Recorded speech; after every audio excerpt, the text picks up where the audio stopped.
She was a large woman whose hair was dyed platinum blonde, except where you could see the mossy brown bits growing out from the roots. She wore heavy makeup, and she had one of those unfortunate bulging figures where the flesh appears to be strapped in all around the body to prevent it from falling out. "Mommy," Matilda said, "would you mind if I ate my supper in the dining room so I could read my book?" The father glanced up sharply.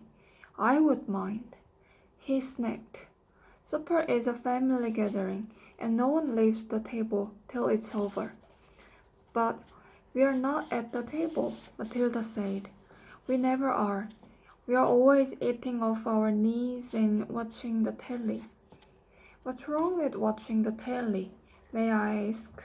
the father said. His voice had suddenly become soft and dangerous. Matilda didn't trust herself to answer him, so she kept quiet. She could feel the anger boiling up inside her. She knew it was wrong to hate her parents like this, but she was finding it very hard not to do so. All the reading she had done had given her a view of life that they had never seen. If only they would read a little Dickens or Kipling, they would soon discover there was more to life than cheating people and watching television. Another thing, she resented being told constantly that she was ignorant and stupid when she knew she wasn't. The anger inside her went on boiling and boiling, and as she lay in bed that night, she made a decision. She decided that every time her father or her mother was beastly to her, she would get her own back in some way or another. A small victory or two would help her to tolerate their idiocies and would stop her from going crazy. You must remember that she was still hardly 5 years old, and it is not easy for somebody as small as that to score points against an all-powerful grown-up. Even so, she was determined to have a go. Her father, after what had happened in front of the telly that evening, was first on her list. The hat and the super glue. The following morning, just before the father left for his beastly second-hand car garage, Matilda slipped into the cloakroom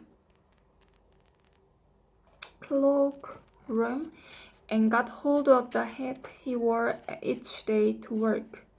She had to stand on toes and reach up as high as she could with a walking stick in order to hook the hat off the peg, and even then she only just made it.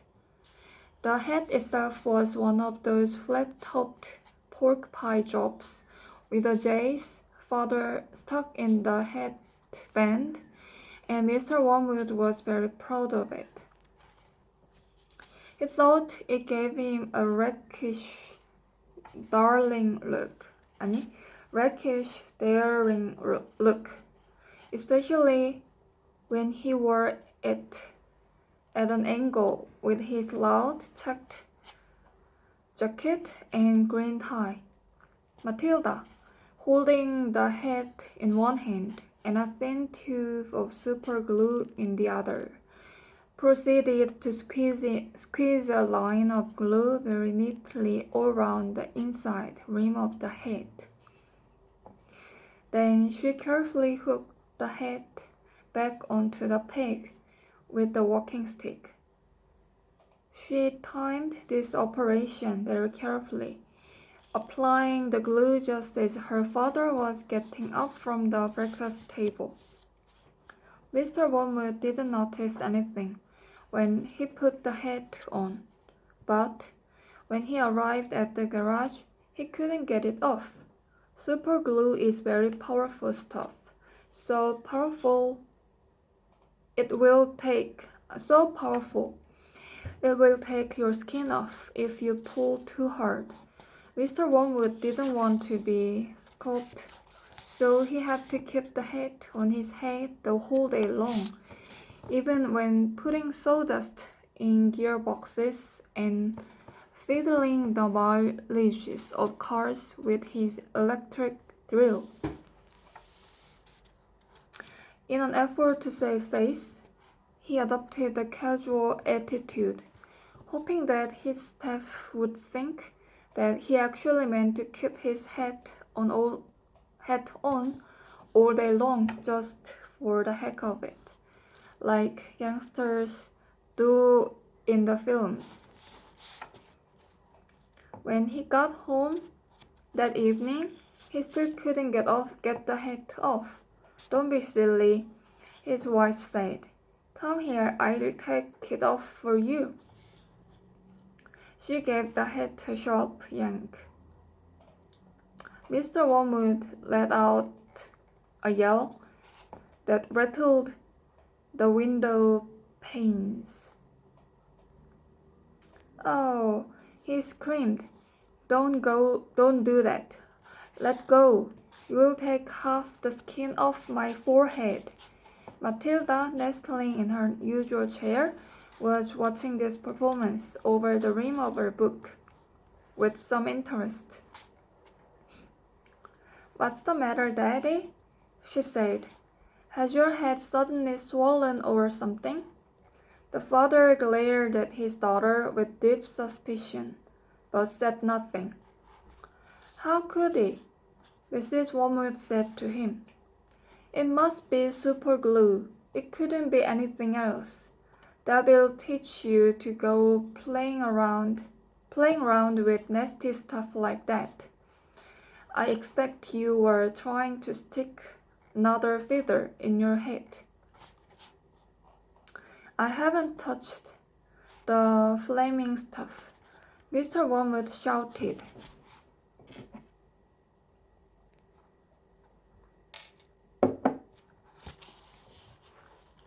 He turned and looked again at Matilda, who looked back at him with large innocent brown eyes. Mrs. Wormwood said to him, "You should read the label on the tube before you start messing with dangerous products. Always follow the instructions on the label." "What in heaven's name are you talking about, you stupid witch?" Mr. Wormwood shouted, clutching the brim of his hat to stop anything trying to pull it off again. "Do you think I'm so stupid I'd glue this thing to my head on purpose?" Matilda said, "There's a boy down the road who got some super glue on his finger without knowing it, and then he put his finger to his nose." Mr. Wormwood jumped. "What happened to him?" He spluttered. "The finger got stuck inside his nose," Matilda said, "and he had to go around like that for a week. People kept saying to him, 'Stop picking your nose,' and he couldn't do anything about it. He looked an awful fool." "Serve him right," Mrs. Wormwood said. "He shouldn't have put his finger up there in the first place. It's a nasty habit. If all children had super glue put on their fingers, they'd soon stop doing it." Matilda said, "Grown-ups do it too, Mommy. I saw you doing it yesterday in the kitchen." "That's quite enough from you," Mrs. Wormwood said, turning pink. Mr. Wormwood had to keep this hat on all through supper in front of the television. He looked ridiculous and he stayed very silent. When he went up to bed, he tried again to get the thing off, and so did his wife. But it wouldn't budge. How am I going to have my shower? He demanded. You will just have to do without it, won't you? His wife told him, and later on, as she watched her skinny little husband skulking around the bedroom in his purple striped pajamas with a pork pie hat on his head, she thought how stupid he looked. Hardly the kind of man a wife dreams about, she told herself. Mr. Wormwood discovered that the worst thing about having a permanent hat on his head was having to sleep in it. It was impossible to lie comfortably on the pillow. Now, do stop fussing around, his wife said to him after he had been tossing and turning for about an hour. I expected we'll be loose by the morning and then I'll slip off easily. But it wasn't loose by the morning and it wouldn't slip off. So Mrs. Wormwood took a pair of scissors and cut the thing off his head, bit by bit. First the top and then the brim. Where the inner band had stuck to the hair all around the sides and back, she had to chop the hair off right to the skin so that he finished it up with a bold white ring round his head, like some sort of a monk. And in the front, where the band had stuck directly to the bare skin, there remained a whole lot of small patches of brown, leathery stuff that no amount of washing would get off. At breakfast, Matilda said to him, You must try to get those bits off your forehead, Daddy. It looks as though you've got little brown insects crawling about all over you. People will think you've got lice. Be quiet, the father snapped. Just keep your nasty mouth shut, will you? All in all, it was a most satisfactory exercise, but it was surely too much to hope that it had taught the father a permanent lesson. The ghost. There was comparative calm in the Wormwood household for about a week after the super glue episode. The experience had clearly chastened Mr. Wormwood, and he seemed temporarily to have lost his taste for boasting and bullying. Then suddenly he struck again. Perhaps he had had a bad day at the garage and had not sold enough crummy second-hand cars. There are many things that make a man irritable. When he arrives home from work in the evening, and sensible wife will usually notice the storm signals and will leave him alone until he simmers down. When Mr. Wormwood arrived back from the garage that evening, his face was as dark as a thundercloud, and somebody was clearly for the high jump pretty soon. His wife recognized the signs immediately and made herself scarce. He then strolled into the living room. Matilda happened to be curled up in an armchair in the corner, totally absorbed in a book. Mr. Wormwood switched on the television.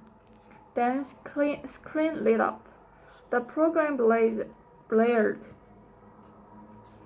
Mr. Wormwood glared at Matilda. She hadn't moved.